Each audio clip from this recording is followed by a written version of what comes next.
করতে পেরেছি বলে আপনাদেরকে এবং বিশেষ করে স্থানীয় সরকার মন্ত্রণালয় এবং মাননীয় উপদেষ্টাকে ধন্যবাদ জানাই বিশেষ করছি। ঈদ মোবারক। এই পর্যায়ে আমাদের আজকের অনুষ্ঠানের প্রধান অতিথি আমাদের মাননীয় উপদেষ্টা মহোদয়কে শুভেচ্ছা এবং ঈদ মোবারক। আজকের এই আনন্দের দিনে আমরা আমাদের সেই শহীদ এবং আহত ভাইদের ভুলে যাব না, যাদের আত্মত্যাগের বিনিময়ে এবারের ঈদ আমাদের কাছে সত্যিকার অর্থেই ঈদ মনে হচ্ছে।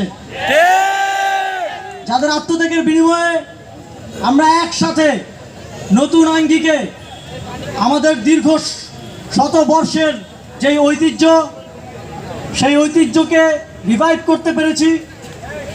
আজকে আমরা ঢাকার যেই ঐতিহ্যবাহী ঈদ মিছিল, সেটা হয়তো কয়েক 100 বছর পর আবার আয়োজন করতে সক্ষম হয়েছি। আগামী দিনে প্রতি বছর আমরা এভাবেই একসাথে নগরবাসী এক হয়ে ঈদ উদযাপন করব ইনশাআল্লাহ। আমাদের ঈদের উৎসবও এখন থেকে আনন্দময় হবে।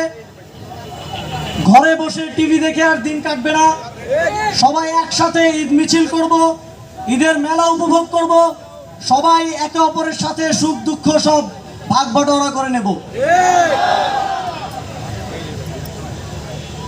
আপনাদের সকলকে আজকের ঢাকা উত্তর সিটি কর্পোরেশনের আয়োজনে যে ঈদের জামাত এবং তার পরবর্তী ঈদ মিছিল এবং এই সাংস্কৃতিক অনুষ্ঠানে অংশগ্রহণ করার জন্য বিশেষভাবে ধন্যবাদ জানাতে চাই এবং আমাদের এই কর্মসূচিকে সফল করার জন্য আন্তরিকভাবে ধন্যবাদ জানাই।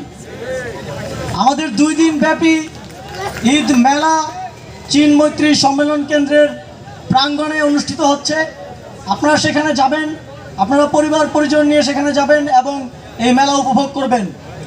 এবার সময় স্বল্পতার কারণে আমাদের অনেক সীমাবদ্ধতা আছে, কিন্তু